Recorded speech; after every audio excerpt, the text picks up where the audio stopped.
The hook. Tank's work boots crunch against the loose gravel as he approaches the girl, each step deliberate and careful, like he's walking toward a mirage that might dissolve if he moves too fast. The morning air already shimmers with heat at 6:30 a.m., promising another day where the asphalt will be too hot to touch by noon. He's learned to read the desert's moods over the past year and a half, the way it whispers warnings through dust devils and screams threats through the relentless sun. The child doesn't run. She simply stands there between the concrete pillars, her small frame dwarfed by the skeletal infrastructure rising around her like the ribs of some massive beast.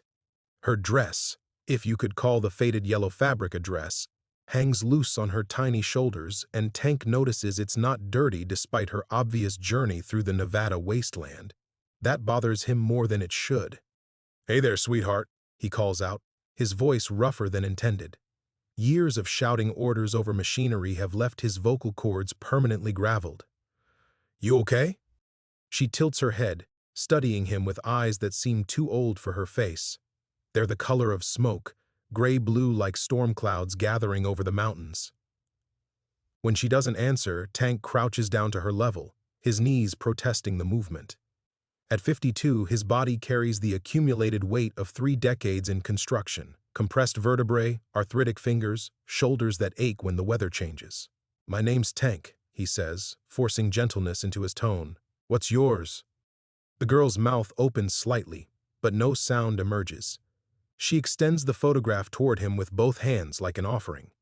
Tank's chest tightens as he takes it, his calloused fingers careful not to damage the fragile paper. The image is sun-bleached and worn, edges soft from handling, but the face staring back at him is unmistakably familiar. Sarah.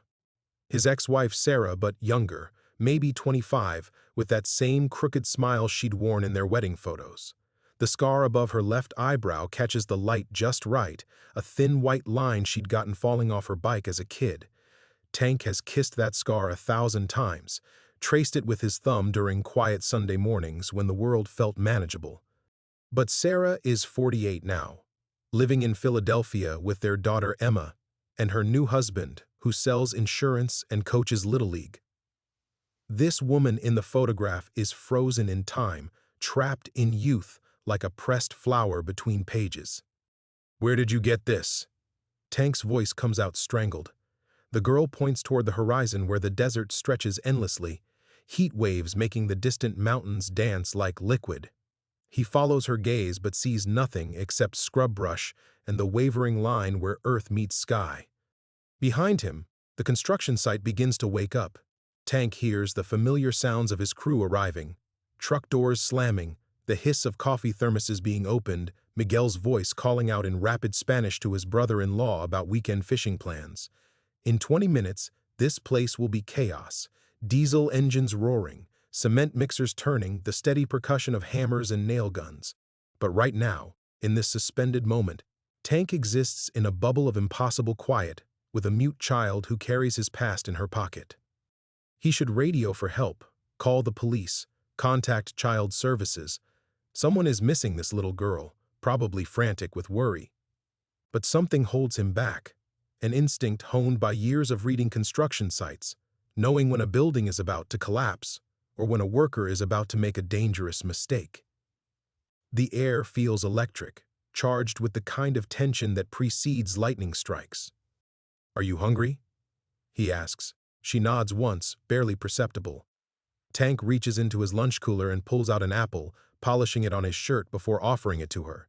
She takes it, but doesn't eat, simply holds it against her chest like a talisman. "Tank!" Miguel's voice cuts through the morning air.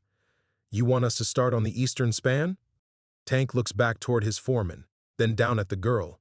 She's watching him with those storm cloud eyes, and he realizes she's not just looking at him, she's looking into him, seeing the spaces where his daughter used to fit before the divorce carved them hollow. "Give me 10 minutes, Tank calls back, then turns to the child.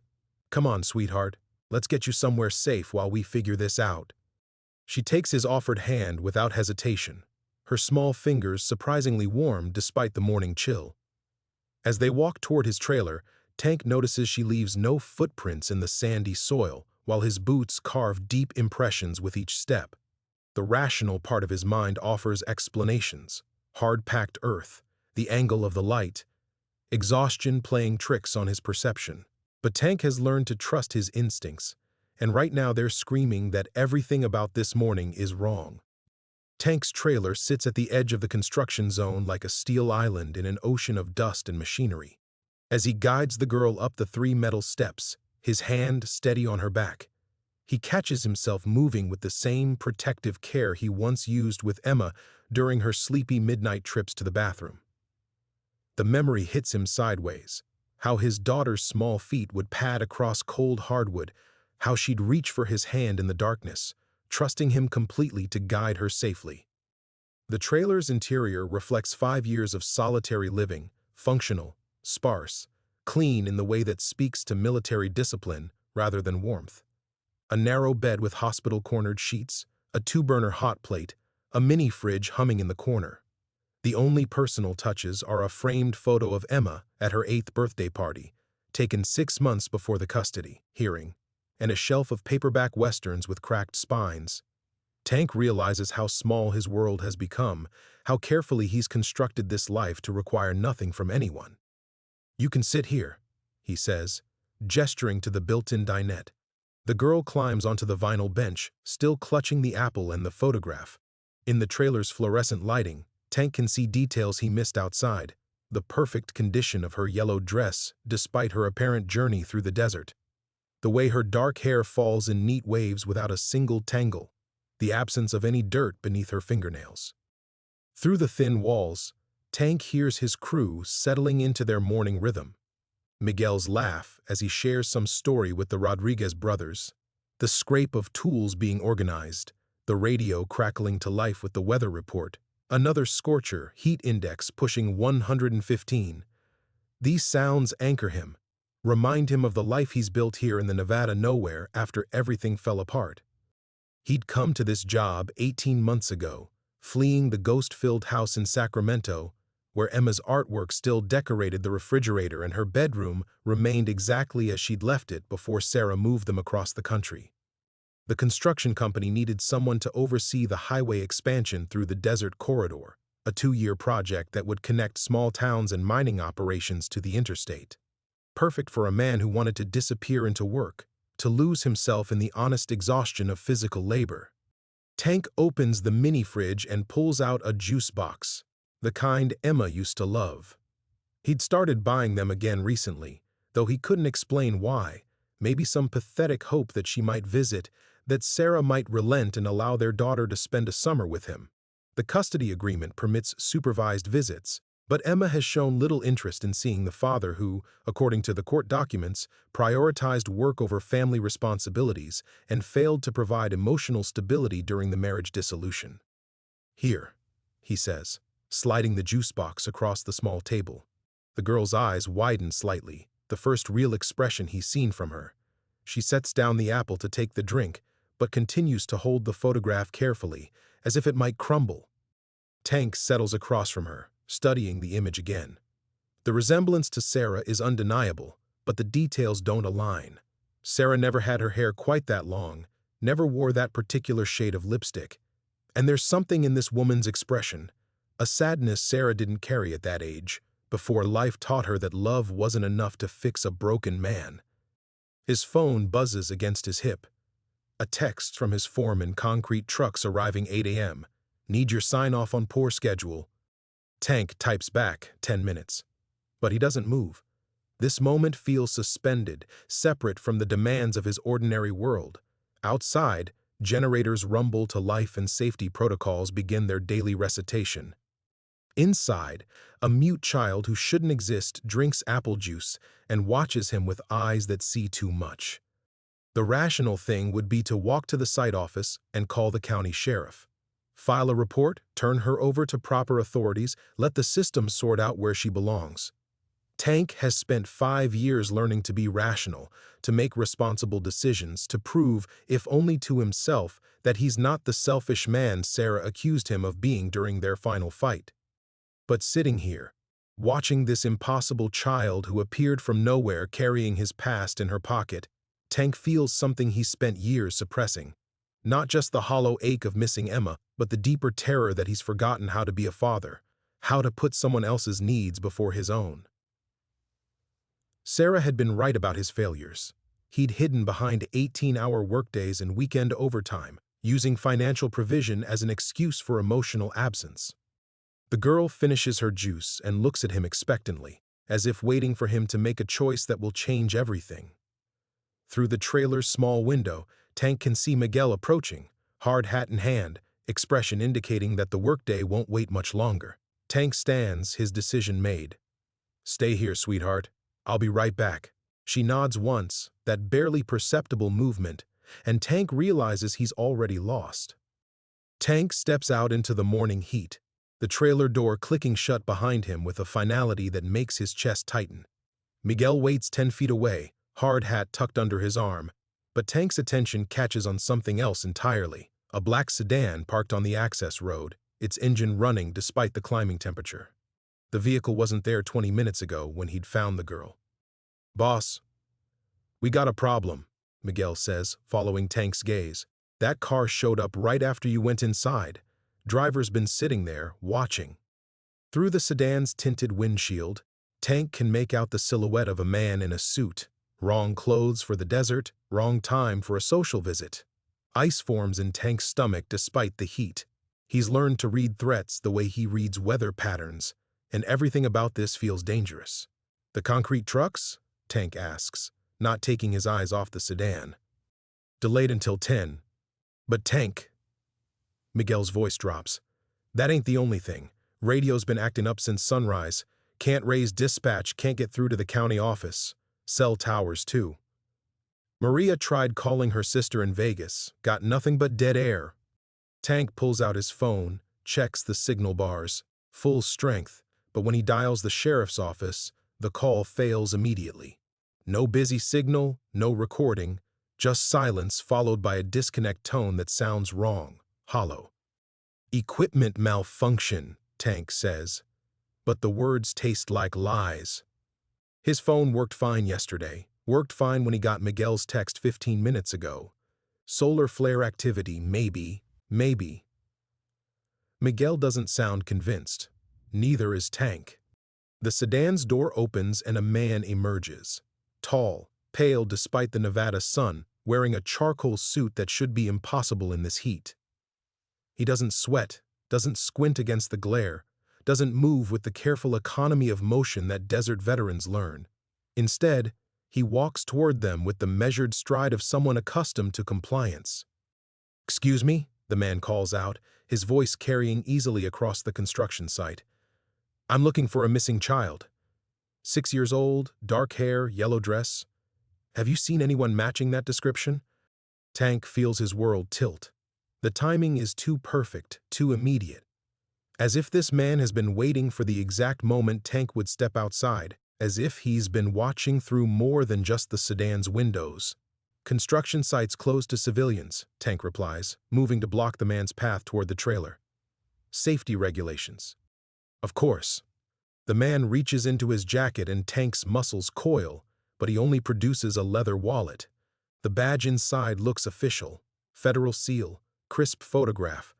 But something about it seems off. Too new, too clean, like a prop from a movie set. "Agent Harrison, Child Recovery Unit. We received a report about a missing child in this area." "From who?" Tank asks. "Phones have been down all morning." Agent Harrison's smile never wavers, but something flickers behind his eyes. Annoyance, maybe, or calculation. "We have our methods. Now, if you could just..." The trailer door opens behind Tank with a soft creak. He turns to see the girl standing in the doorway, still holding the photograph, her storm cloud eyes fixed on the man in the suit. Her face goes completely white, fear replacing the careful calm she's maintained since Tank found her. She takes a step backward into the trailer's shadow. "There she is," Harrison says, and his voice carries a satisfaction that makes Tank's skin crawl. "Come along, sweetheart. Your family has been very worried." The girl shakes her head violently, the first emphatic gesture Tank has seen from her.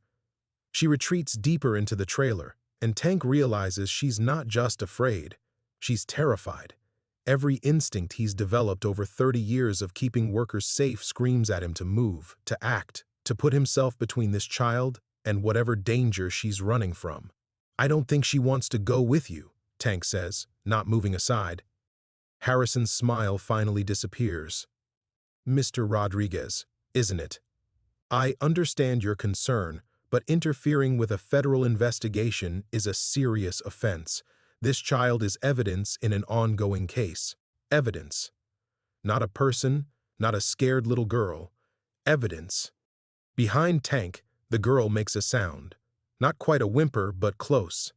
The first vocalization he's heard from her. Born of pure fear. It cuts through Tank's remaining hesitation like a blade. "Miguel," Tank says quietly, not taking his eyes off Harrison. "Radio the crew. Tell them to report to the staging area. Now." "Tank, do it." Miguel keys his radio, and for the first time all morning, it works perfectly. His voice echoes across the site as workers begin emerging from behind equipment and scaffolding, hard hats and work boots, 20 men who've learned to trust Tank's judgment without question. Agent Harrison glances around at the gathering crew, his calculation shifting. "This doesn't have to be difficult, Mr. Rodriguez." Tank steps backward until he's blocking the trailer door completely. "The way I see it, you can wait for my lawyer or you can leave. Your choice." For a moment, the morning balanced on a knife's edge. Then Harrison nods slowly, understanding passing between them. "We'll be in touch," he says, already walking back toward the sedan. As the black car disappears down the access road, Tank realizes he's just chosen sides in a war he doesn't understand. Behind him, the girl's breathing slowly returns to normal. Everything has changed. Tank stands frozen in the trailer doorway, watching dust settle where the black sedan disappeared. His hands shake, not from fear, but from the sudden understanding of what he's done. 27 years of following rules, respecting authority, staying within the lines, and he's just thrown it all away for a child he found an hour ago. Behind him, the girl's breathing gradually slows. When he turns, she's pressed against the far wall of the trailer, still clutching that impossible photograph. Her eyes hold a gratitude so profound it makes his chest ache, but also something else, an expectation that terrifies him. She's looking at him like he's her salvation, and Tank knows with crushing certainty that he's not equipped for that role. "Tank?" Miguel's voice cuts through his spiral. What the hell was that about? Tank steps outside, pulling the trailer door closed. His crew has gathered in a loose semicircle, their faces showing the kind of concern that comes from watching their foreman face down a federal agent.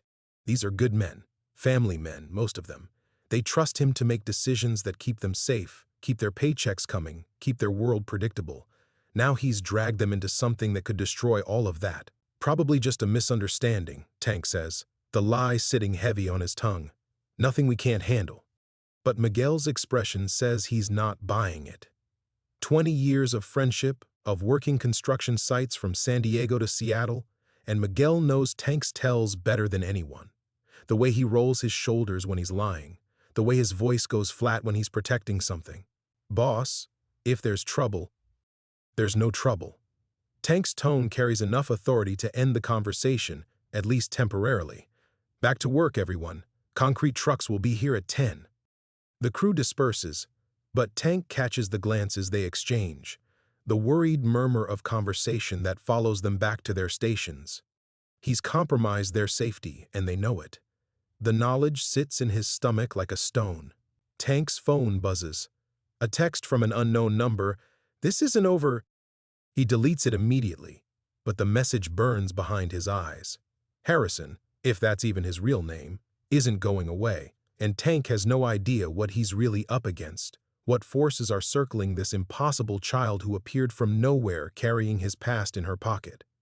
The rational thing would be to call Harrison back, apologize for the misunderstanding, hand the girl over to proper authorities. Tank could claim heat exhaustion, temporary confusion, stress from the job. Federal agents probably deal with protective civilians all the time. Everyone would understand. His thumb hovers over his phone's keypad, Harrison's business card already forgotten but the number probably traceable through official channels. It would be so easy. One call and Tank could return to his carefully constructed life of work in solitude and manageable pain. But then he remembers the girl's face when she saw Harrison, the pure terror that transformed her from mysterious to human in a single moment. The way she'd pressed herself against the trailer wall like she was trying to disappear into it. Tank has spent 5 years running from the memory of Emma's tears during the custody hearing, how she'd looked at him from across that sterile courtroom like he was a stranger, how she'd chosen to go with Sarah without a fight, without a backward glance, without any sign that leaving him meant anything at all. Now this child, this impossible, mute, terrified child, is looking at him like he matters, like he's her only hope, and Tank doesn't know if he's strong enough to carry that weight or selfish enough to walk away from it. Through the trailer's small window, he can see her sitting at the dinette, carefully smoothing the edges of the photograph. The simple gesture breaks something inside him. She's taking care of the only thing she has left, protecting it the way no one protected her. Miguel appears at his elbow. "Tank, I've been thinking. That guy, Harrison, his badge looked wrong. Too new, you know, and who shows up to a construction site in the middle of nowhere wearing a 3-piece suit? You think he wasn't federal? I think he wasn't anything good." Miguel's voice drops lower. "And I think you know it too. Question is, what are you gonna do about it?" Tank looks out across the construction site, at the skeletal framework of the bridge they're building, to connect small towns to the bigger world. Everything here is temporary. The trailers, the equipment, the crew. In 18 months, they'll pack up and move on to the next project, leaving behind only the permanent structure they've built. But some choices aren't temporary. Some decisions echo forward through time, defining who you are and who you'll become. Tank learned that 5 years ago when he chose work over family, obligation over presence, providing over loving. He won't make that mistake again. "Miguel," Tank says quietly, "how long can we delay those concrete trucks?" His foreman's weathered face breaks into something that might be a smile. "As long as you need, boss. As long as you need." Tank turns away from the construction site and walks back toward the trailer, each step feeling like he's crossing an invisible line he can never uncross. The morning heat presses against his shoulders, but it's nothing compared to the weight settling in his chest, the recognition that he's about to abandon everything safe and predictable about his carefully rebuilt life. Inside the trailer, the girl hasn't moved from the dinette. She looks up when he enters, those storm cloud eyes searching his face with an intensity that makes him feel transparent. She's waiting for him to make the choice that will define them both. "We're leaving," Tank says quietly. "Pack up whatever you want to take." She tilts her head, confused, and Tank realizes she has nothing to pack except the photograph she's been protecting like a sacred relic. Everything she owns in the world fits in her small hands. Tank moves through his trailer with mechanical efficiency, grabbing essentials. His emergency cash stash from behind the bathroom mirror, $3,000 he'd been saving for Emma's graduation, for college visits, for a future that felt increasingly unlikely, a change of clothes, his medication, the spare truck keys, the basics of a man preparing to disappear. From his nightstand drawer, he pulls out a framed photo of Emma at age 5, gap-toothed and grinning on the Santa Monica Pier. For a moment, he's paralyzed by the similarities. 2 dark-haired girls, 2 sets of eyes that trusted him completely, 2 chances at being the father he'd always meant to be. The girl appears beside him, studying Emma's photograph with careful attention. Then she holds up her own picture, the woman who looks like Sarah but isn't, and Tank understands. She's trying to tell him something about connections, about the strange threads that have bound their stories together. "Yeah," Tank says softly. "I see it too." Miguel's voice crackles through the radio on Tank's belt. "Boss, we got company. 3 black SUVs coming up the access road, moving fast." Tank's blood turns to ice. Through the trailer window, he can see dust clouds rising in the distance like storm fronts. Harrison isn't playing games anymore. Whatever authority he represents, real or fabricated, he's bringing overwhelming force to collect one small girl. "Miguel, clear the site. Send everyone home early. Family emergency, full pay for the day." "Tank, do it now." And Miguel? You never saw any child. You never saw me leave. As far as anyone knows, I'm dealing with equipment problems in the back 40. A pause. Then, copy that, boss. Stay safe. Tank clips the radio to his belt and looks down at the girl. She's watching him with complete trust, as if she's always known this moment would come, always known he would choose her over his own safety. We're going out the back, Tank tells her, scooping her up in one arm while grabbing his bag with the other. She weighs almost nothing, feels fragile as bird bones, but her grip around his neck is fierce. Hold tight, sweetheart. He carries her out the trailer's rear exit, moving quickly but carefully across the uneven ground toward where his personal truck sits parked behind a equipment shed. The Ford F-250 is old but reliable, with enough power to outrun most civilian vehicles and enough ground clearance to take routes that sedans can't follow. As he buckles the girl into the passenger seat, Tank can hear engines approaching the main site, doors slamming, sharp voices cutting through the desert air, Harrison giving orders with the authority of a man who expects absolute compliance. Tank starts the engine and pulls out slowly, keeping the equipment shed between his truck and the main site. In his mirrors, he can see men in dark suits moving between trailers, their coordination too perfect for regular federal agents. They move like military, like people accustomed to making problems disappear. The girl sits perfectly still beside him, both hands wrapped around her photograph. She doesn't look back at the construction site, doesn't show any sign of fear now that they're moving. Instead, she watches the desert roll past with the patience of someone who's learned to wait for rescue. Tank takes the old mining road that leads north toward the Interstate, a route he's driven dozens of times to meet supply trucks. But today it feels different, not like a familiar commute, but like a passage into unknown territory. Behind them, the construction site grows smaller until it disappears entirely into the heat shimmer. His phone shows no signal now, which should be impossible on this road. The radio picks up only static. It's as if the world beyond this truck has simply ceased to exist, leaving just him and this impossible child driving toward a future he can't imagine. Tank realizes he's not just protecting her anymore. He's joined her in whatever strange space she occupies, stepped across the threshold into a reality where normal rules don't apply. There's no going back now. The only way forward is deeper into the mystery, deeper into the desert, deeper into whatever truth this child represents. His hands tighten on the steering wheel as the last familiar landmarks fade behind them. The old mining road stretches ahead like a scar through the desert, its cracked asphalt shimmering in waves of heat that make the horizon dance. Tank keeps his speed steady, fighting the urge to floor the accelerator. Running draws attention, and right now attention is the last thing they need. Beside him, the girl sits motionless except for the gentle rise and fall of her chest.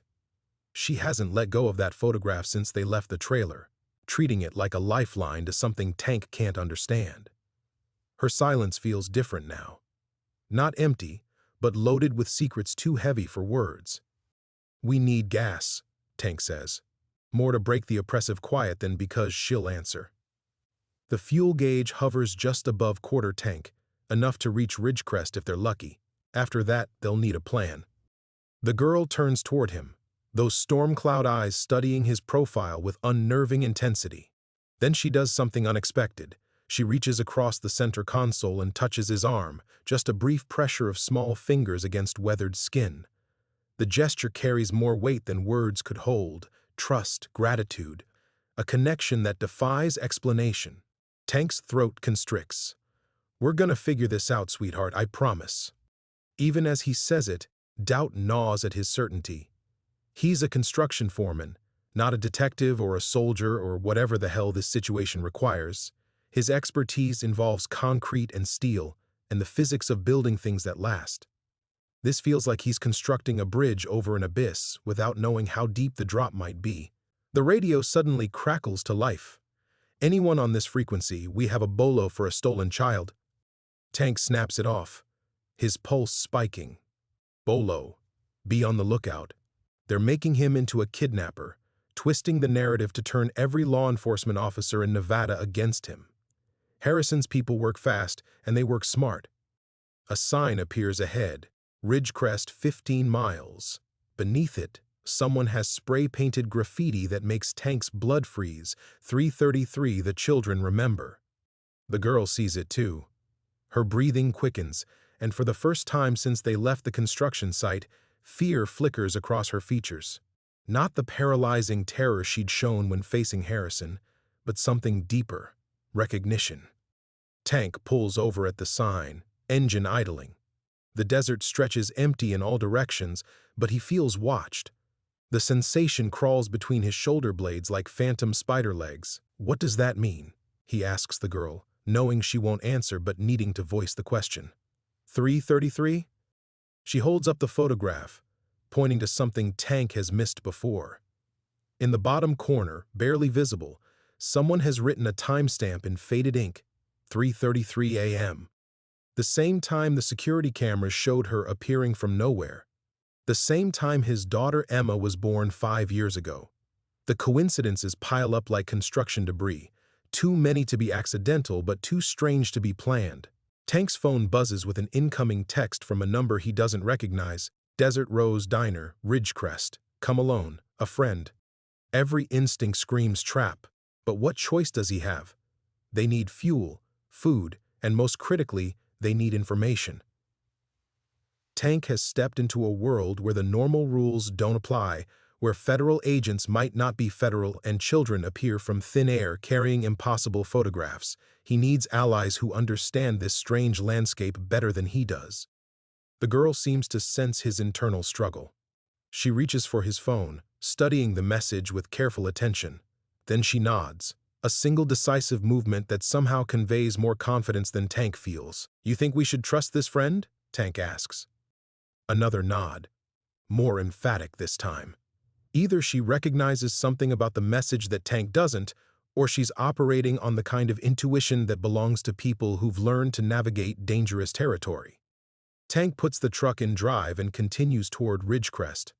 The town appears gradually through the heat shimmer, a collection of low buildings and gas stations that cater to travelers crossing between nowhere and somewhere else. The kind of place where strangers don't draw much attention, where cash talks louder than questions. The Desert Rose Diner sits at the town's edge like a monument to better times, its neon sign flickering intermittently in the afternoon sun. The parking lot holds a few 18-wheelers and a handful of dusty cars that have seen too many desert miles. As Tank parks, he notices movement in the diner's windows. A figure in the corner booth, face obscured by shadow but posture suggesting patient waiting. Someone who's been expecting them. The girl unbuckles her seatbelt and looks at Tank with an expression that's somehow both childlike and ancient. She's preparing for the next phase of whatever journey they've stumbled into together, trusting him to navigate waters neither of them understand. Tank checks his pistol, still secure in its ankle holster, and takes a deep breath. Time to learn who their friends really are. Tank's hand hovers over the truck door handle, every nerve ending firing warnings. The Desert Rose Diner looks innocent enough, weathered chrome siding and windows that reflect the afternoon sun like blind eyes. But innocent is a luxury he can no longer afford. Behind them lies a construction site probably swarming with Harrison's people. Ahead waits a stranger who claims to be a friend but could just as easily be another trap. The girl slides across the bench seat, pressing close to his side. Her trust feels like a physical weight, heavier than the pistol at his ankle, heavier than the responsibilities carried for his crews over 2 decades of construction work. She's betting her life that Tank can distinguish between salvation and destruction, and he's terrified of failing that test. Stay close to me, Tank murmurs, finally opening the door. If anything feels wrong, anything at all, you run. You hear me? She nods, but her expression suggests she has no intention of running anywhere without him. The loyalty cuts deep. Emma had looked at him that same way once, before custody hearings and broken promises taught her that fathers could disappear without warning. The diner's air conditioning hits them like a wall of Arctic air, a shocking contrast to the desert heat. Tank's eyes adjust slowly to the dimmer interior, taking inventory with the methodical sweep of a man who's learned that details keep you alive. Truckers nursing coffee at the counter, a tired waitress with kind eyes and worn shoes, Hank Williams Jr. playing too quietly from speakers that have seen better decades. And in the corner booth, exactly where Tank expected, a woman in her 60s, silver-haired and sharp-eyed, wearing the kind of practical clothes that suggest someone who values function over fashion. She's been nursing the same cup of coffee for a while, judging by the lipstick stains around the rim, but her attention isn't on the drink. She's studying Tank and the girl with the focused intensity of a predator evaluating potential prey, or someone trying to determine if they're walking into their own trap. "Marcus Rodriguez," the woman says as they approach, her voice carrying the slight rasp of someone who spent years breathing desert air. "You can call me Rose. Please, sit." Tank hesitates. Using his full name feels like crossing another point of no return, admitting he's already too deep in this mess to maintain plausible deniability. But the girl tugs gently on his sleeve, and something in Rose's weathered face suggests she's earned the right to use his name through knowledge, not threat. They slide into the booth opposite Rose, Tank positioning himself so he can watch both the entrance and the kitchen doors. Basic tactical awareness. Learned from too many late-night conversations with Miguel about staying safe in unfamiliar territory. Rose's attention immediately fixes on the girl, but not with the clinical assessment Tank has come to dread. Instead, her expression softens with something approaching recognition. "Hello, little one. You've had quite a journey, haven't you?" The girl doesn't respond, but she doesn't pull away either. She sits perfectly still, the photograph clutched against her chest like a shield, studying Rose with the careful attention of someone making a crucial decision. "How do you know my name?" Tank asks, keeping his voice low enough not to carry to other tables. "Because I've been waiting 30 years for you to walk through that door." Rose's matter-of-fact tone makes the impossible statement sound almost reasonable. Ever since the night she died, the girl's breathing quickens, and Tank feels something cold settle in his stomach. "Who died?" Rose doesn't answer immediately. Instead, she pulls a manila folder from the booth beside her, worn edges suggesting it's been handled countless times. August 15, 1993, 3:33 in the morning. Single car accident on Highway 178, just outside what's now your construction site. Mother and daughter, both killed on impact. Tank's mouth goes dry. "That's impossible. She's sitting right here." "Is she?"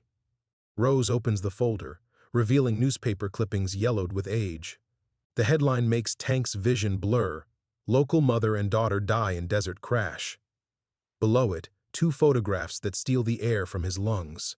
A woman who looks exactly like Sarah, his ex-wife, and beside her, a 6-year-old girl with storm cloud eyes and dark hair that could be this child's twin. The girl reaches across the table, touching the photograph with trembling fingers. For the first time since Tank found her, tears track down her cheeks. Not the chaotic sobbing of a frightened child, but the quiet weeping of someone remembering terrible loss. "The question," Rose says gently, "isn't who she is. The question is why she's here now, why she appeared to you, and what Harrison's people want with a child who's been dead for 3 decades. Tank stares at the newspaper clippings, reality fracturing around him like glass. Every rational explanation crumbles, leaving only the impossible truth sitting beside him in a red vinyl booth, crying for a mother who died before he ever learned her name. Outside, 3 black SUVs pull into the parking lot. Tank's world tilts sideways as the black SUVs roll across the parking lot like mechanical vultures. Through the diner's windows, he watches doors slam open and men in dark suits emerge with military precision. No hesitation, no discussion, they know exactly where he is. "Back exit," Rose says calmly, sliding the newspaper clippings into her folder. "Now." But Tank can't move. His gaze remains locked on the impossible photographs spread across the Formica table. The dead woman who shares Sarah's face. The dead child who sits beside him, very much alive and crying tears that should be impossible. "I'm losing my mind," Tank whispers. The words taste like copper and defeat. "No." Rose stands, her movements efficient despite her years. "You're finally seeing clearly.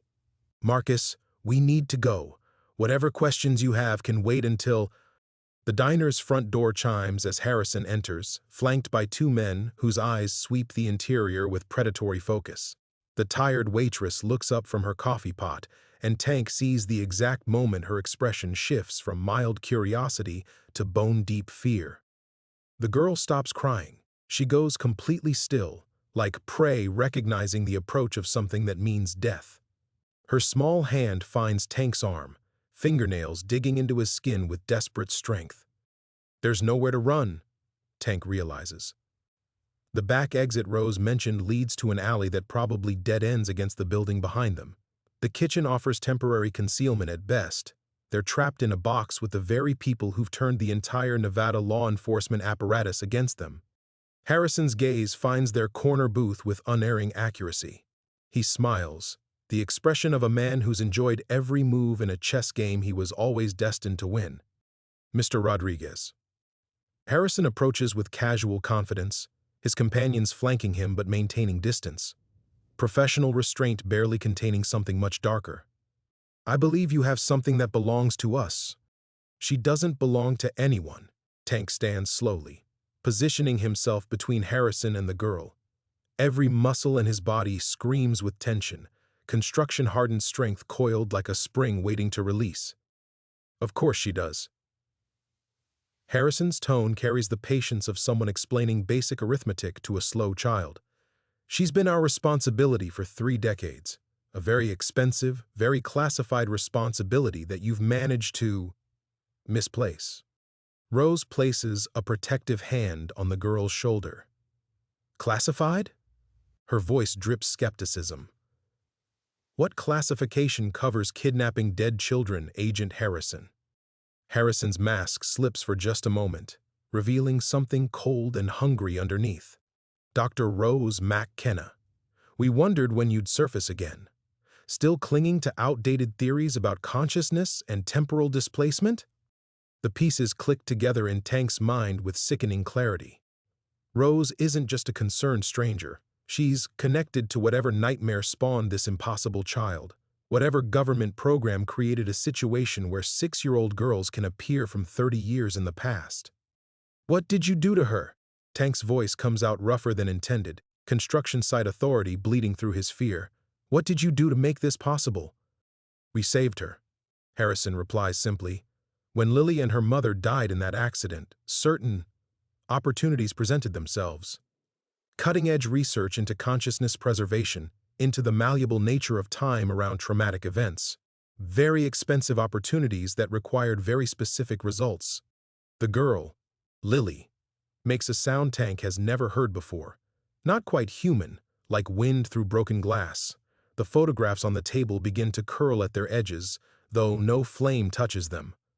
30 years of investment, Harrison continues, his eyes fixed on Lily with scientific fascination. 30 years of maintaining a very delicate existence. And you've disrupted that maintenance, Mr. Rodriguez. Do you understand what that means? Tank doesn't understand anything anymore. The rational world he's built his life around, where concrete sets according to predictable chemistry, where steel bends according to known stress tolerances, has collapsed into something that operates by rules he doesn't recognize. But he understands protection. He understands standing between the strong and the vulnerable, between the exploiters and the exploited. Construction sites taught him that some things are worth fighting for, even when the odds guarantee failure. It means you're not taking her, Tank says quietly. Harrison's smile widens. Mr. Rodriguez, you're a 42-year-old construction foreman with high blood pressure and unresolved guilt about losing custody of your daughter. I represent resources you cannot imagine, authority you cannot challenge, and consequences you cannot survive. What exactly do you think? Tank's fist connects with Harrison's jaw before the federal agent finishes his threat. 30 years of swinging hammers and hauling concrete gives the punch devastating force. Harrison drops like a demolished building, unconscious before his expensive suit hits the diner floor. The two flanking agents reach for their weapons, but Rose moves with surprising speed, producing a small device that emits a piercing electronic whine. Both men stumble, clutching their heads as if struck by invisible hammers. EMP burst, Rose explains tersely, grabbing Lily's hand. Their communication equipment just died. We have maybe 3 minutes before backup arrives. Outside, more black vehicles appear on the horizon like storm clouds gathering for a final assault. Tank stares at his bleeding knuckles, at Harrison's unconscious form, at the impossible child whose existence has just cost him everything he thought he understood about reality. The ordeal has truly begun. The 3 minutes Rose promised evaporate like water on hot asphalt. Tank's bleeding knuckles throb as he lifts Lily, her impossibly light weight a reminder that she might not be entirely real. The newspaper clippings scatter across the diner floor, photographs of the dead mixing with spilled coffee and the unconscious breathing of federal agents who represent forces Tank can't begin to comprehend. This way, Rose hisses, leading them toward the kitchen. Behind them, Harrison stirs with a groan that promises retribution. They burst through the service doors into organized chaos. The kitchen staff freeze mid-prep, eyes wide as 3 strangers race past industrial ovens toward what Tank prays is actually an exit. Steam from the dish pit creates a temporary fog, buying them precious seconds as shouts erupt from the dining room. The rear door opens onto exactly what Tank feared, an alley that dead-ends against a concrete wall topped with razor wire. No escape route, just a killing box with one entrance they've already contaminated by using it. The storm drain, Rose points to a metal grate set into the alley's cracked asphalt. It connects to the old mining tunnels. The distinctive crack of gunfire cuts through the desert air. Not aimed at them, Tank realizes with growing horror, but into the sky. A warning shot designed to freeze any civilian witnesses, to establish the kind of federal authority that makes local police step aside and ask questions later. Lily goes rigid in Tank's arms. Her storm cloud eyes reflect something beyond terror, a recognition that cuts deeper than immediate fear. She knows what comes next, has perhaps lived through versions of this nightmare for 30 years of impossible existence. They're hurting us, Tank realizes. The dead-end alley, the convenient storm drain, even Rose's timely appearance at the diner, all of it orchestrated. Harrison's people don't want to capture them. They want to drive them towards something worse. Rose's face confirms his suspicion. Guilt flickers across her weathered features like shadow from passing clouds. Marcus, I'm sorry. You have to understand, they have my granddaughter. They've had her for 18 months, and this was the only way. Tank sets Lily down gently, his construction-trained mind automatically cataloging escape options and finding none. The razor wire could be overcome with proper tools and time they don't have. The storm drain leads to tunnels that probably connect to whatever facility has been maintaining Lily's impossible existence for 3 decades. The kitchen offers no sanctuary, just terrified civilians who don't deserve to become collateral damage in a war Tank doesn't understand. How long have you been working for them? Tank asks Rose, surprised by how calm his voice sounds. Emma's custody hearing taught him that betrayal hurts less when you've already surrendered hope. 15 years. Rose whispers. Ever since they found out about my research into consciousness preservation, they made me an offer, unlimited funding and resources to continue my work or criminal charges for unlawful experimentation on human subjects. Lily looks up at Tank with an expression that breaks his heart. Not accusation or fear, but forgiveness. She understands betrayal in ways a 6-year-old should never have to understand anything. Her small hand finds his, offering comfort when he should be the one protecting her. The kitchen door bursts open. Harrison emerges with his jaw already swelling purple, flanked by 6 agents whose weapons remain holstered but readily accessible. Professional restraint masking barely controlled violence. Dr. McKenna performed admirably, Harrison announces, dabbing blood from his split lip with a handkerchief that probably costs more than Tank makes in a week. Though I suspect she's developed an inconvenient attachment to our mutual friend here. Tank looks down at Lily, memorizing the impossible curve of her face, the way sunlight catches in hair that belongs to a child who died before he was born. 30 years they've kept her trapped in some form of existence that shouldn't be possible, and he's managed exactly 6 hours of freedom before delivering her back into their hands. What happens to her now? Tank asks. Harrison's smile returns, cold and clinical. That depends entirely on how cooperative you prove to be, Mr. Rodriguez. You see, Lily's condition requires very specific maintenance, certain emotional resonances, particular traumatic frequencies that keep her consciousness anchored in this temporal framework. Your daughter Emma, for instance, shares several key psychological markers that could prove quite useful in our ongoing research. The threat lands like a physical blow. Emma, his real daughter, flesh and blood, and 5 years old, and safely living with Sarah 200 miles away, suddenly becomes currency in a game Tank never wanted to play. "You stay away from my daughter," Tank growls, construction site authority bleeding into parental fury. "Then you'll come quietly," Harrison replies. "Both of you." Because the alternative isn't just your freedom, Mr. Rodriguez. It's everything you've ever loved, everyone you've ever tried to protect, fed into a machine that's been perfecting the art of temporal consciousness extraction for 30 years. Tank looks into Lily's impossible eyes and sees his own defeat reflected there. They have already lost. The surrender tastes like rust and broken promises, but Tank forces himself to nod. Harrison's satisfied smirk confirms what Tank has suspected since the moment he found Lily wandering between the construction site's skeletal frames. This was always inevitable. Every choice, every moment of hope, carefully orchestrated toward this exact outcome. "Excellent," Harrison says, gesturing for his agents to maintain their positions. "Though before we proceed, there's something you should understand about your situation, Mr. Rodriguez. Something that will make our ongoing relationship considerably more productive." Tank keeps Lily's hand firmly in his, feeling the strange coolness of her skin that never quite matches the desert heat. "What's that supposed to mean?" "It means you've been asking the wrong questions." Harrison approaches with the casual confidence of a man revealing a punchline he's been saving for years. "You want to know who Lily is, what happened to her, why she appeared to you. But the real question, the one that's going to shatter everything you think you know about your pathetic little life, is much simpler." The federal agent pulls out a tablet, fingers dancing across its surface with practiced efficiency. The screen fills with an image that makes Tank's vision blur at the edges, his own construction site, but not as he knows it. This version shows the location 30 years ago, when Highway 178 was just a 2-lane road cutting through empty desert. August 15, 1993, Harrison narrates with clinical precision. 3:33 in the morning. A young woman named Sarah Martinez is driving home from her night shift at the Carson City Hospital, where she works as a pediatric nurse. In the passenger seat, her 6-year-old daughter sleeps peacefully, exhausted from a day spent at her grandmother's house while mommy worked.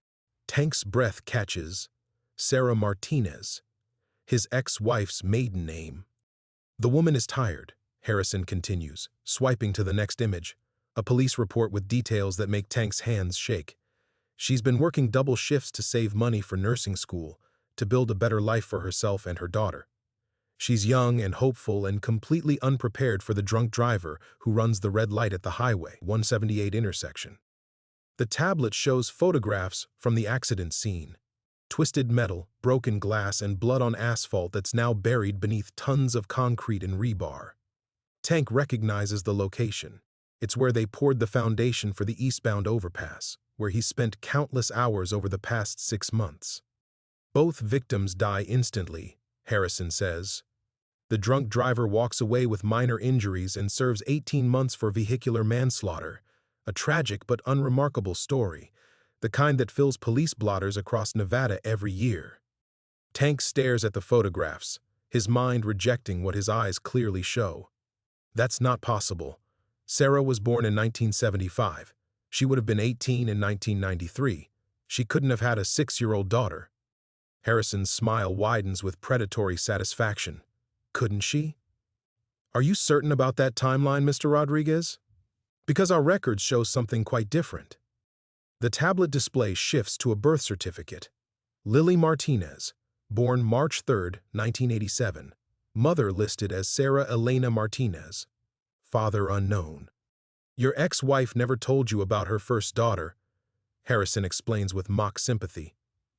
"The child she lost before she met you, before she rebuilt her life and became the woman who would eventually give you Emma. 30 years of carefully constructed lies, therapy to suppress traumatic memories, federal assistance with identity reconstruction, all to help a grieving mother forget she ever had a daughter who died in a desert car crash. The revelation hits Tank like a falling beam. Every conversation with Sarah about children, about family, about the future they were going to build together. Every time he asked about her past and she changed the subject with practiced ease. Every moment when he caught her staring into empty space with an expression of loss he could never quite understand. Lily didn't appear to you by coincidence, Harrison continues relentlessly. She appeared to you because some part of Sarah's consciousness always remembered, always called out across 30 years of imposed amnesia for the daughter she lost. And when our maintenance protocols began to fail, when Lily's temporal anchor started to destabilize, she naturally gravitated toward the one person connected to her mother's suppressed memories. Tank looks down at Lily, Sarah's first daughter, Emma's half-sister, the ghost of a family that never had a chance to exist. The resemblance to Sarah is suddenly overwhelming, not coincidence but genetics expressing across an impossible gulf of time and death. You've been in love with a lie for 7 years, Harrison says with clinical cruelty. Your ex-wife, your daughter, your entire relationship, built on a foundation of federal memory manipulation and consciousness suppression techniques. Sarah doesn't even know she's forgotten. She genuinely believes Emma is her only child. Tank's legs give out. He sinks to his knees in the alley's grit and broken glass, still holding Lily's impossibly light hand while his understanding of everything, love, loss, family, truth, crumbles like inadequately reinforced concrete. The worst part isn't learning he's been lied to.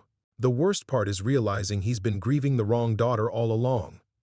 For several heartbeats, Tank remains on his knees in the alley's debris, Lily's cool hand anchoring him to a reality that no longer makes sense.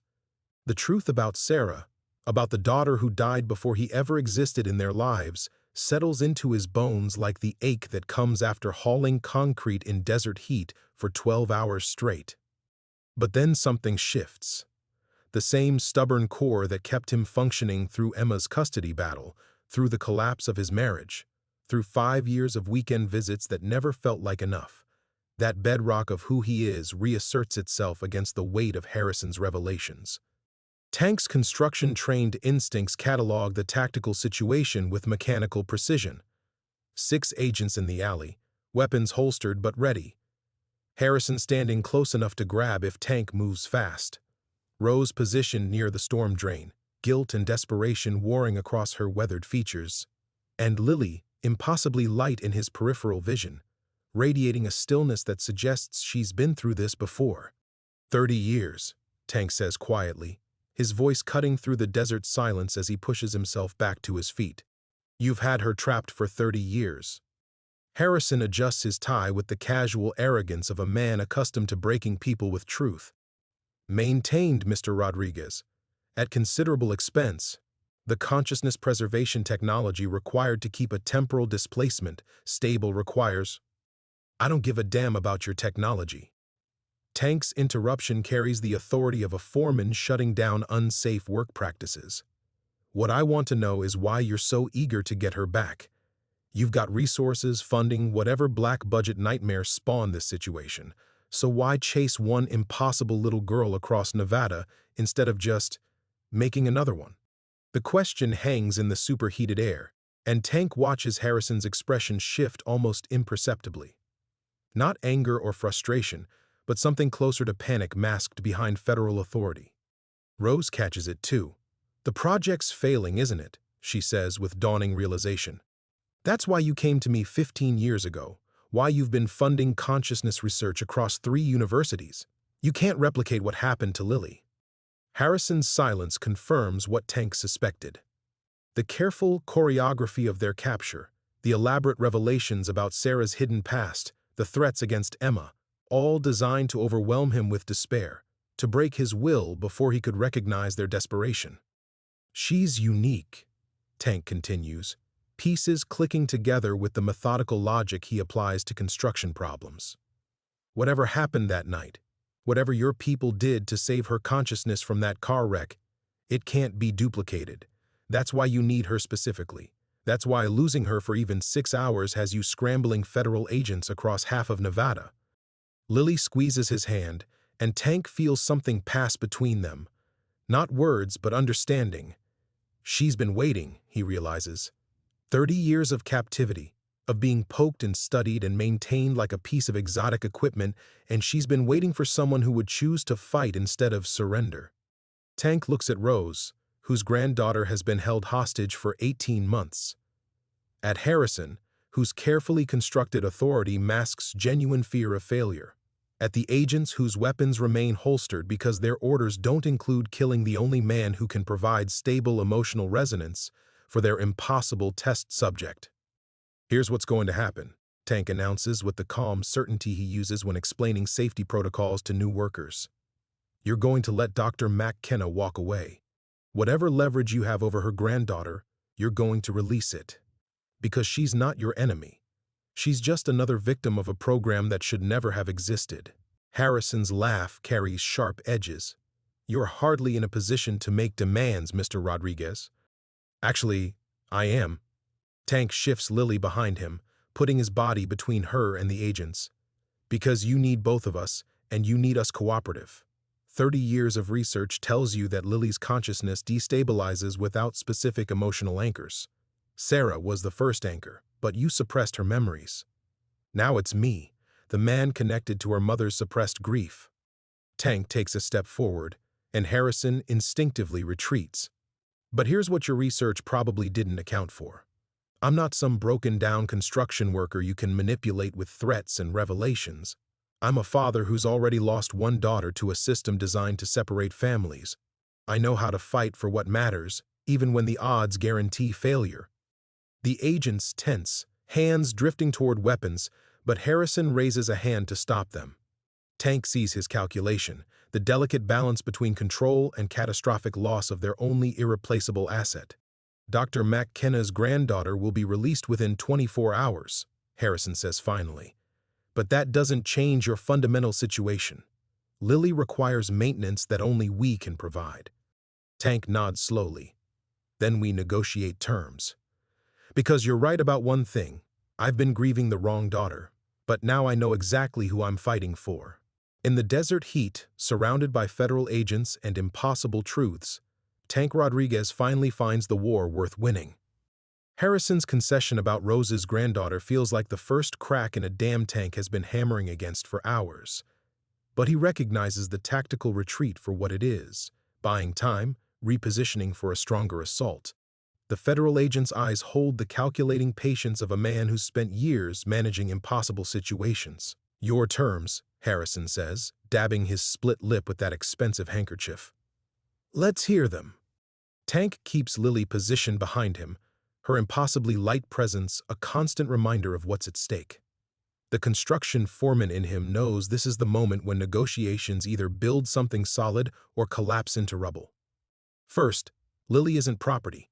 Whatever your program turned her into, she's still a child who spent 30 years as your prisoner. That ends. Mr. Rodriguez.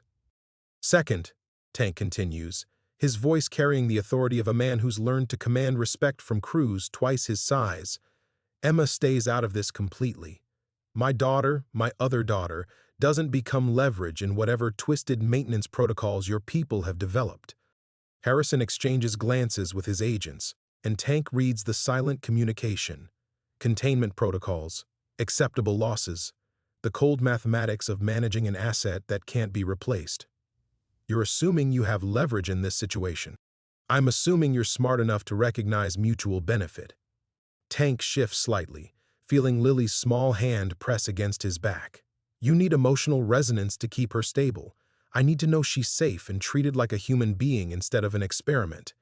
Find a way to make both things true. Rose steps forward, her guilt-weathered face hardening with resolve. There might be a way, she says quietly. Marcus, what if the problem isn't Lily's consciousness being anchored to our timeline? What if it's being anchored to the wrong emotional framework entirely? Harrison's expression sharpens with dangerous interest. Explain. 30 years of maintenance. of treating her like an anomaly to be contained, Rose continues, her voice gaining strength. But consciousness isn't machinery. It's relational. It exists in connection with other consciousness, not in isolation. Maybe the reason your protocols keep failing is because you're trying to preserve something that was only ever meant to exist in relationship. Tank feels understanding dawn like sunrise over the construction site where this all began. Sarah's suppressed memories. That's what's been keeping Lily unstable. Not just the loss of connection, but the active suppression of it. Every time Sarah's consciousness tries to reach across 30 years toward her first daughter, your people shut it down. You're suggesting we reverse the memory suppression? Harrison asks, his tone suggesting he's already calculating the risks and complications.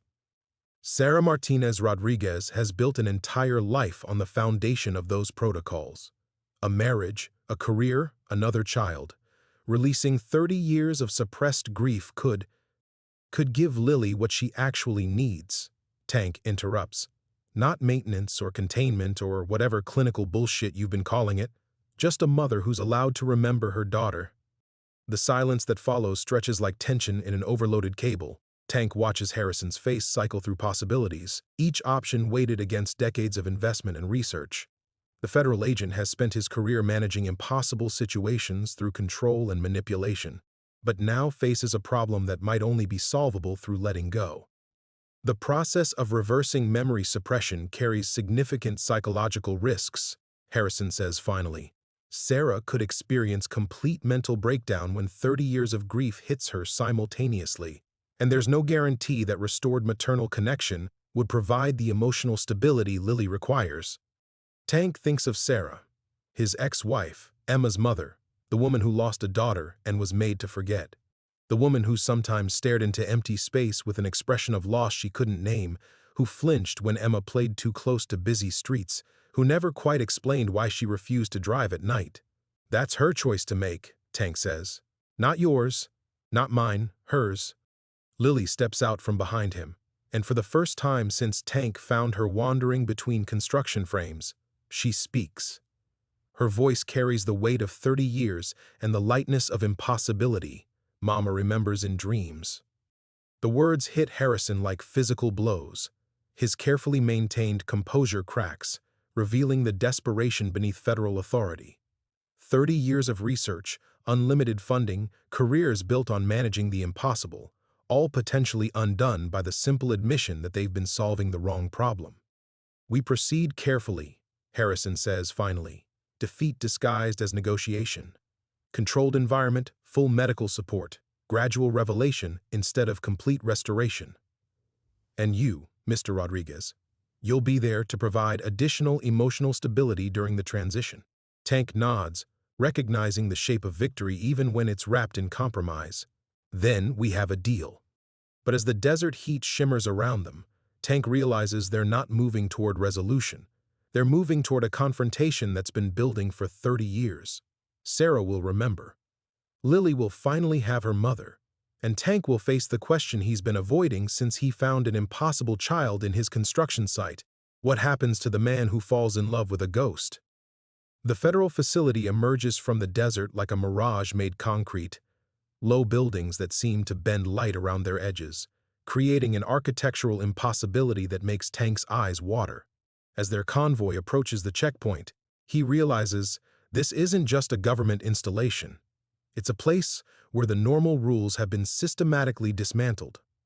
Second thoughts? Harrison asks from the passenger seat, but his tone lacks its earlier arrogance. The agent's confidence has been steadily eroding since Lily spoke her first words in the alley, each mile toward this confrontation revealing new cracks in 30 years of careful planning. Tank adjusts his grip on Lily's hand. She's been silent since her revelation about Sarah's dreams, but her impossibly light presence radiates anticipation rather than fear. Just wondering how many other families you've destroyed perfecting your techniques. The question hangs unanswered as they pass through security barriers that scan them with instruments Tank doesn't recognize. Each checkpoint feels like descending deeper into a world where the impossible has become routine, where federal budgets fund research that shouldn't exist. Inside the main building, The corridors stretch with institutional sterility, but Tank notices details that speak to the facility's true purpose. Electromagnetic shielding around doorways. Temperature controls that maintain precise conditions in each room. Most telling of all, the complete absence of windows, nothing that might allow outside reality to intrude on whatever they've been doing here. She's been prepared for your arrival, Harrison explains as they approach a final security door.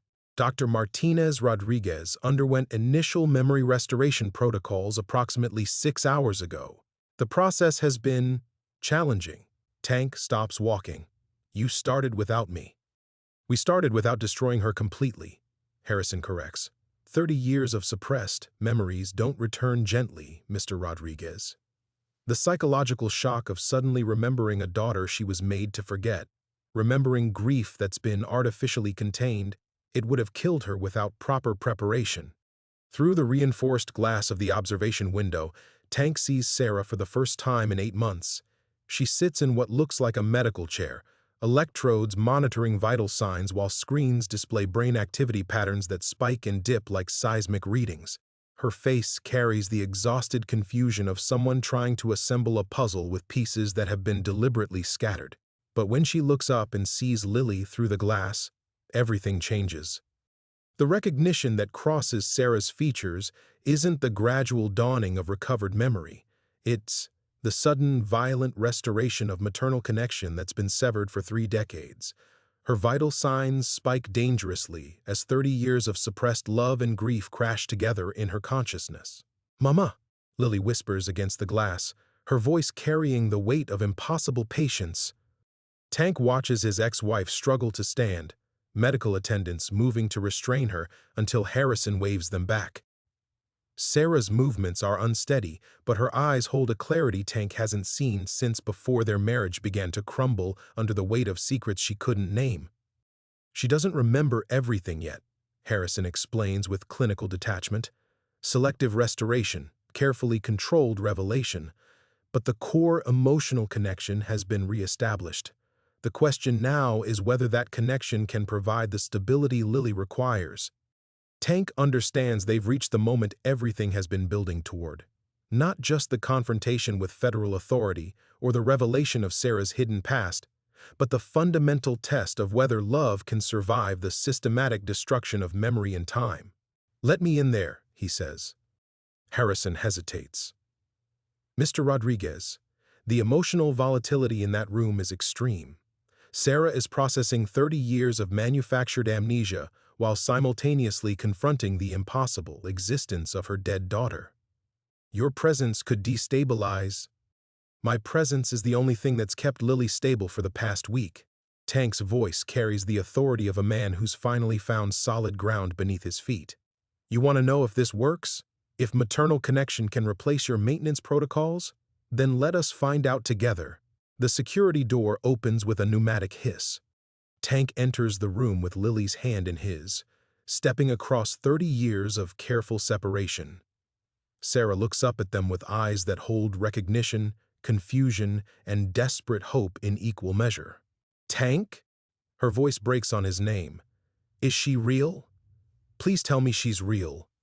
Tank releases Lily's hand and watches her cross the room to her mother, with steps that seem to barely touch the floor. When Sarah's arms close around her impossible daughter, when 30 years of suppressed maternal love finally finds its target, the monitoring equipment registers something Tank recognizes from his own heart, the moment when everything broken finally begins to heal. But as the reunion unfolds, Tank realizes the final test isn't whether Lily can survive without federal maintenance.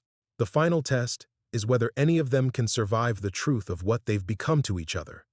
The monitoring equipment begins screaming alarms as Sarah holds Lily against her chest, 30 years of suppressed maternal love flooding through neural pathways that haven't carried such intensity since the night everything ended.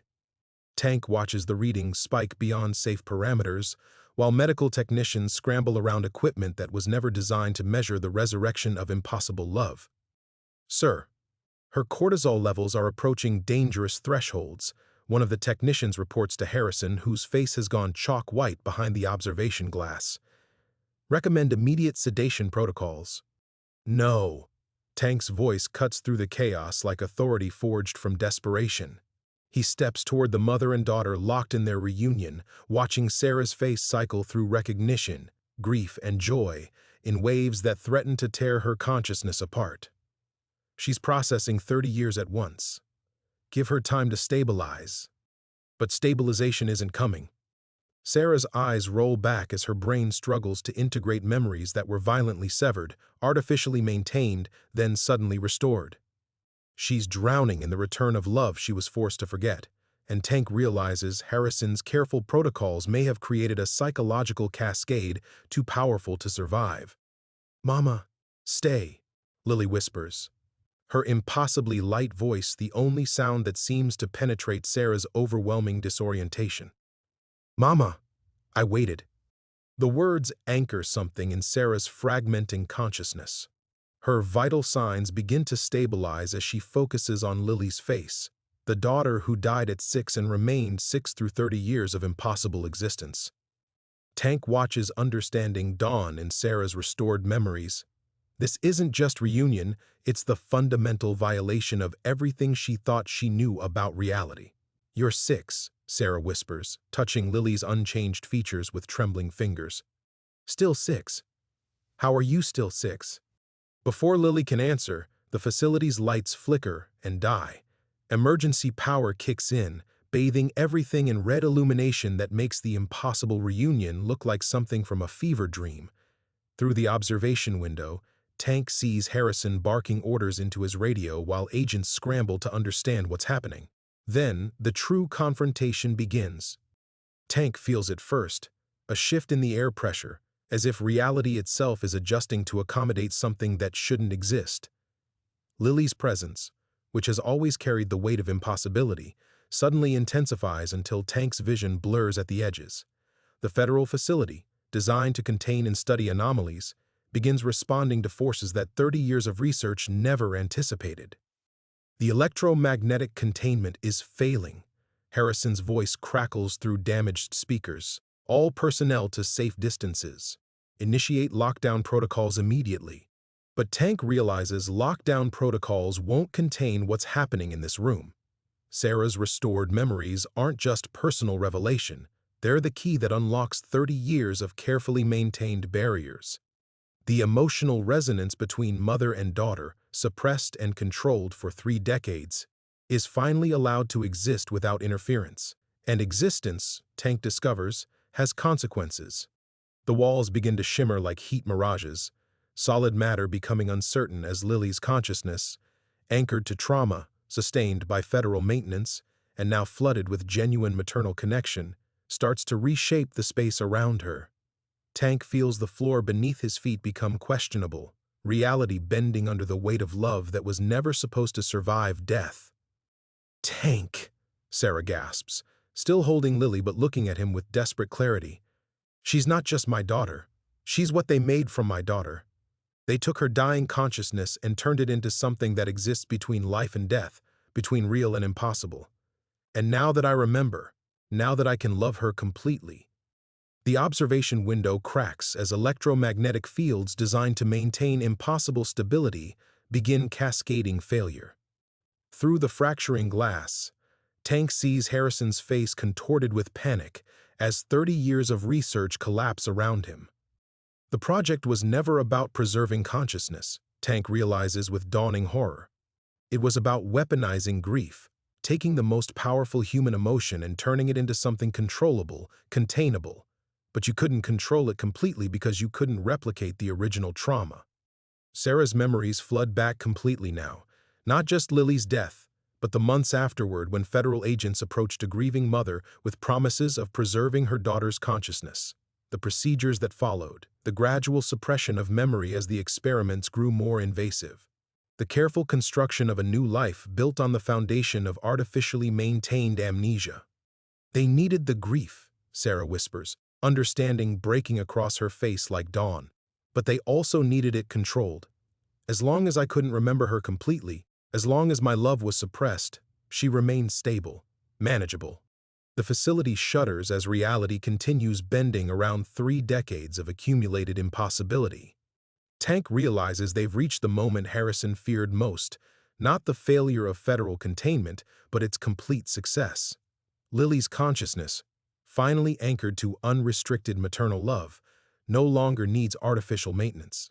She's becoming something entirely new.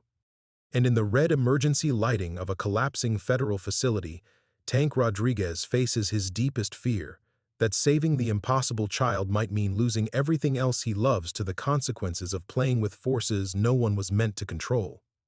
The facility groans around them like something dying, and Tank feels the moment of choice approaching, with the inevitability of a collapsing beam. Through the shimmering air, he watches Sarah hold Lily tighter as reality bends further from its moorings, their reunion creating ripples that threaten to tear through the fabric of what's possible. She can't control it. Harrison's panicked voice crackles through the failing communication system. The resonance is beyond all parameters. We need to re-establish suppression protocols immediately or... Tank rips the speaker from the wall, silencing Harrison's clinical desperation.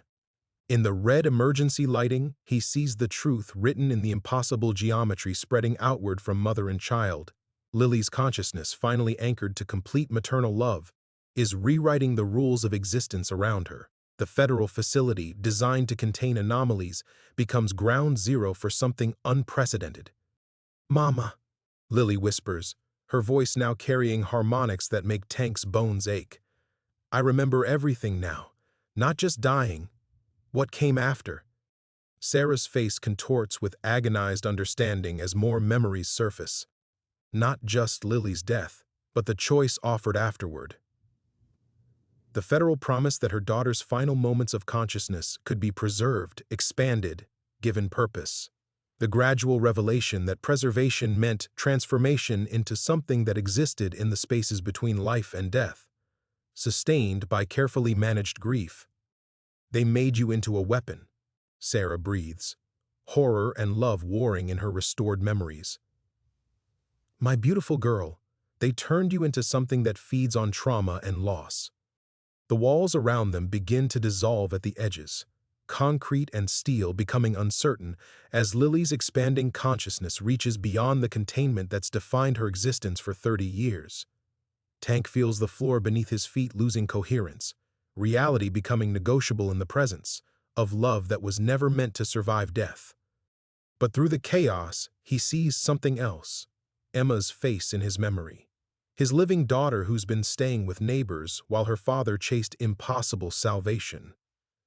Emma, who exists in the normal world of school and scraped knees and bedtime stories, who needs a father grounded in reality, not lost in the spaces between what's real and what's desperate hope. The choice crystallizes with brutal clarity. Save Lily by allowing her transformation to complete, knowing it will likely tear reality apart around them. Or sacrifice the impossible for the real, the ghost for the living, the second chance for the daughter who still needs him. "Sarah," Tank says, his voice cutting through the electromagnetic storm building around them. "Emma. We have to think about Emma." Sarah's eyes meet his across 30 years of shared grief and artificial separation. In her gaze, he sees the same impossible choice reflected: choose the daughter who died and became something beyond human understanding, or choose the daughter who still breathes in a world that needs its rules intact. "I can't lose her again," Sarah whispers, clutching Lily tighter as the child's presence continues reshaping reality around them. "Tank, I can't forget her again." "You won't have to." Tank steps toward them both, feeling the air grow thick with impossibility. His calloused hands, built for holding tools and fixing broken things, reach out to touch something that was never meant to exist. But Lily knows. "Don't you, sweetheart? You know what needs to happen." Lily looks up at him with eyes that hold the weight of 30 years and the clarity of love that transcends death. When she speaks, her voice carries the wisdom of something that's existed between worlds long enough to understand the cost of crossing over completely. "Daddy Tank," she says, using the name Emma calls him, the title that connects him to life instead of loss. "You have to let go, for Emma, for Mama, for everyone who still needs the world to work the way it's supposed to." The sacrifice reveals itself in its full, devastating shape. Not just Tank giving up his second chance at fatherhood, Not just Sarah releasing the daughter she was forced to forget, but Lily choosing to return to the spaces between existence rather than tear reality apart with her impossible love. Tank feels tears he's been holding for 5 years finally break free as he touches Lily's face one last time. The child who appeared at his construction site, who gave him purpose when everything else felt broken, who showed him that love could survive even the destruction of memory and time. "I love you," he tells her, the words carrying the weight of everything he never got to say to his own daughter during those lost custody years. "Both of you. All of you." Lily smiles with the radiance of something that's finally found peace. As the facility continues collapsing around them, as reality struggles to reassert its boundaries, she begins to fade, not disappearing, but returning to the spaces where impossible things wait patiently for the next person who needs to believe in second chances. Tank Rodriguez, construction foreman with calloused hands and a heart finally beginning to heal, watches the ghost of love dissolve into light, knowing he's chosen the harder salvation, living with what's real instead of what's impossible. The silence that followed Lily's dissolution felt heavier than the Nevada heat that had started everything. Tank stood in the wreckage of the federal facility, his arms still extended toward empty air, while Sarah collapsed into the medical chair with the devastating finality of a woman who had lost her daughter twice. The red emergency lighting flickered and stabilized. The walls resumed their solid geometry. Reality, given permission to reassert its boundaries, snapped back into place with an almost audible sigh of relief. But the absence where Lily had been felt like a wound in the world itself. Tank's legs gave out, and he found himself sitting on debris-covered floor, staring at his calloused hands that had held an impossible child for the last time. The hands that would return to construction work, to building solid things in a world that followed predictable rules. The hands that would hold Emma again, his living daughter who needed a father anchored in reality, not lost in the spaces between grief and desperate hope. Sarah's sobs filled the settling quiet. 30 years of suppressed mourning finally allowed its voice. She grieved, not just for Lily's second disappearance, but for the revelation of what her daughter had become. A consciousness trapped between existence and void, sustained by federal maintenance and weaponized grief. The merciful amnesia that had protected her from that knowledge was gone now, leaving her to process the full horror of what she had unknowingly participated in. "Mr. Rodriguez." Harrison's voice came through the restored speakers, clinical precision struggling to reassert itself over the chaos of failed containment. "We need immediate debriefing, the electromagnetic signatures, the reality distortions." Tank reached up and ripped the speaker from the wall again, sending it clattering across the floor. Some conversations didn't need federal oversight. "She's really gone," Sarah whispered, her voice raw from crying. "I can feel it this time. Not suppressed or hidden or maintained in some government facility, just gone." Tank nodded, unable to trust his voice yet. Lily's absence felt complete in a way that death rarely achieved, not the unfinished business of sudden loss, but the clean finality of sacrifice willingly made. She had chosen to release her impossible grip on existence rather than tear reality apart with love that was never meant to survive death. The facility's main power flickered back online, harsh fluorescent lighting replacing the emergency red. In the sudden brightness, Tank could see the true extent of what had happened: walls cracked by electromagnetic stress, equipment reduced to sparking wreckage, observation windows spider-webbed with fractures that mapped the precise moment when 30 years of careful containment had finally collapsed. "What do we tell Emma?" Sarah asked, looking at Tank with eyes that held the clarity of someone who had finally stopped running from the truth. "When you go back to her, when you try to explain where you've been." Tank considered this, thinking of his living daughter waiting with neighbors who thought her father had been called away on emergency construction work. Emma, who existed in a world of soccer practice and homework and bedtime stories, who deserved a father present for her real life, rather than lost in the aftermath of impossible salvation. "I tell her I love her," Tank said finally. "I tell her every day, because I couldn't tell Lily enough, because love doesn't get a second chance unless we make it ourselves." Sarah smiled through her tears, the first genuine smile Tank had seen from her in 8 years. She's lucky to have you. The real daughter. The one who gets to grow up. They sat in the wreckage for another long moment, two people who had loved the same impossible child and learned different lessons from losing her. Tank understood that Sarah would need time to process 30 years of artificially suppressed memories, to mourn properly for a daughter who had died at 6 and somehow remained 6 through 3 decades of federal maintenance. But he also understood that her grief, no longer weaponized and contained, would finally be allowed to heal. Outside the facility, Tank could hear the sound of vehicles approaching, cleanup crews, additional federal personnel, the machinery of bureaucracy preparing to classify and file away another failed experiment. But inside the damaged room, Sarah reached across the space between them and took Tank's hand with fingers that trembled from revelation and loss. "Thank you," she said, "for protecting her, for loving her enough to let her go." Tank squeezed her hand, feeling the calluses on his palm catch against her skin. The hands that built solid things in a comprehensible world. The hands that would hold Emma again tomorrow, that would teach her the difference between love that heals and love that destroys. That would show her how to build a life on the foundation of what's real, rather than what's impossible. Marcus Tank Rodriguez stood up from the debris, helped his ex-wife to her feet, and prepared to walk out of the facility that had contained his second chance at fatherhood. Behind them, the spaces between existence held the echo of a child's laughter, patient and eternal, waiting for the next person who needed to believe that love could survive even death.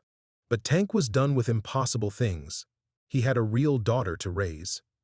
The Nevada highway stretched before Tank's pickup truck like a promise of normal life, heat shimmer rising from asphalt that followed predictable laws of physics.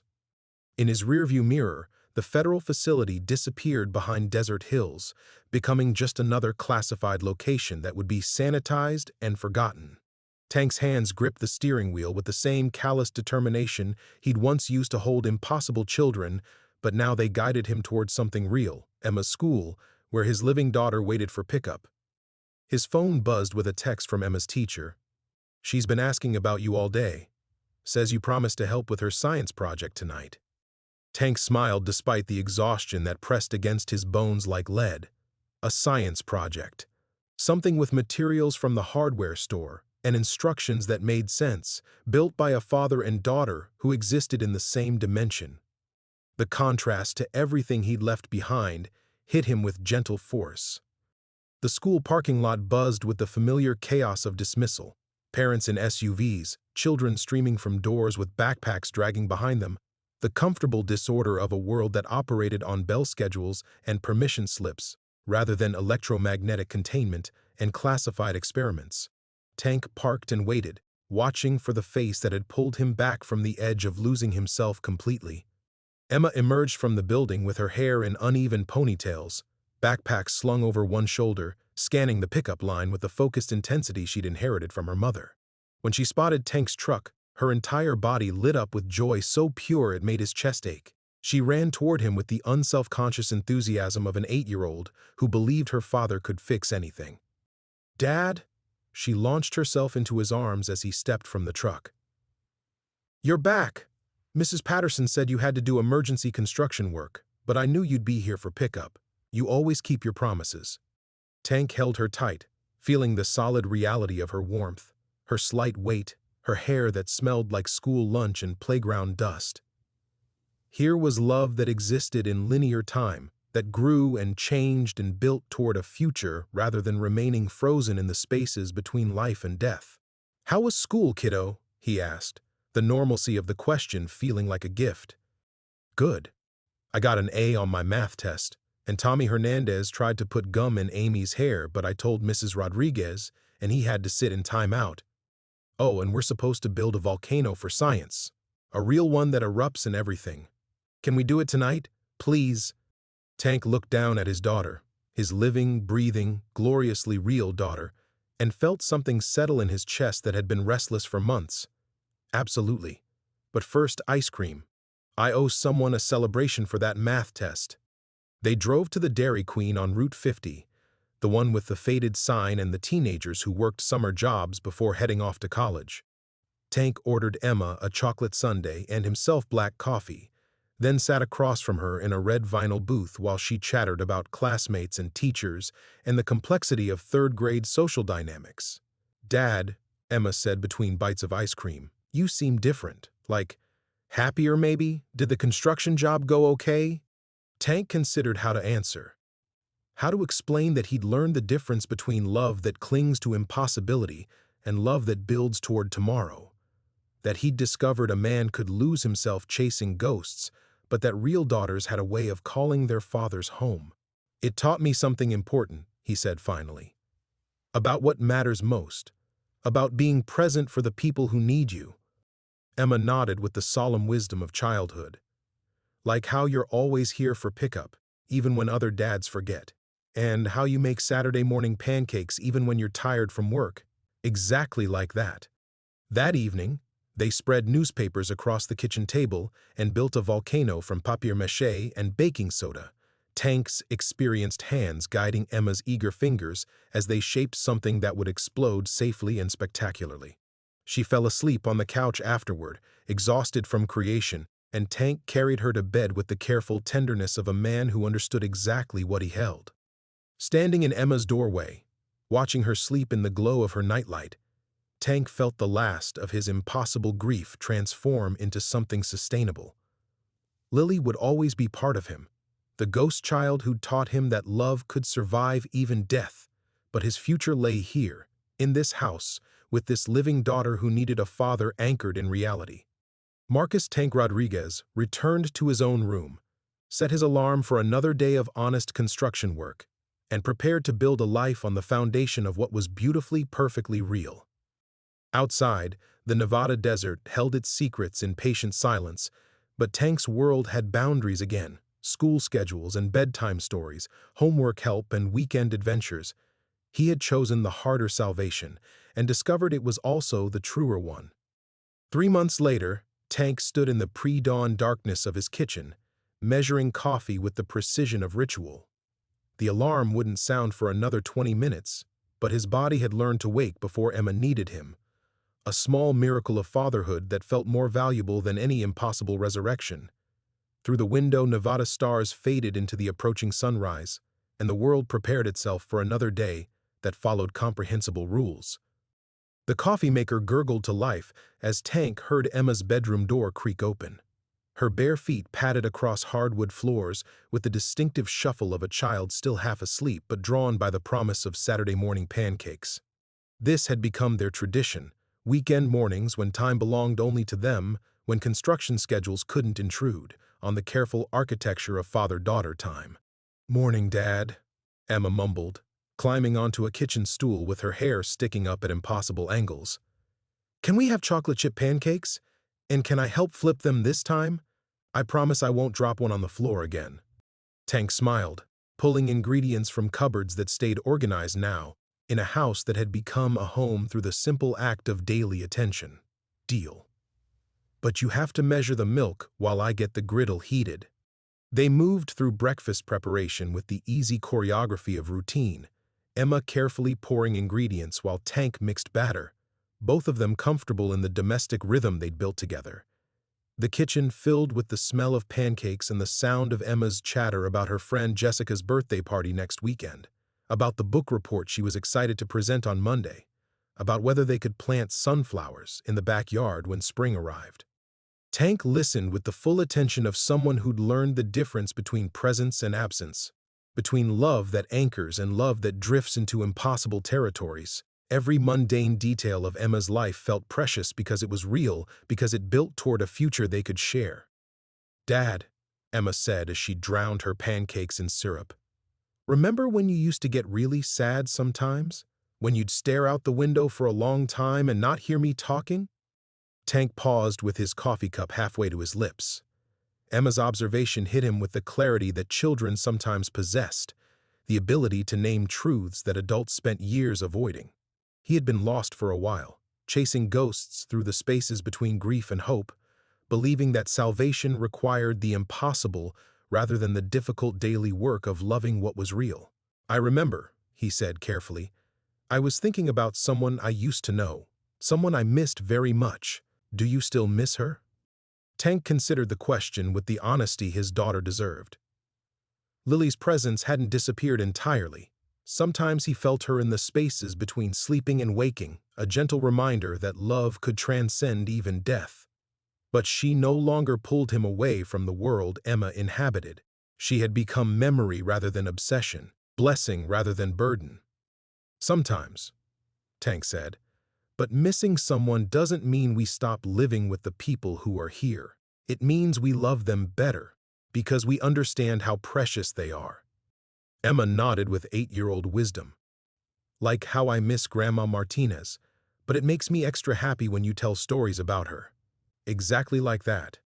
After breakfast, they drove to Emma's soccer game under the wide Nevada sky, Tank's truck joining the stream of weekend traffic that carried families toward gymnasiums and parks, where children chased balls and dreams with equal enthusiasm.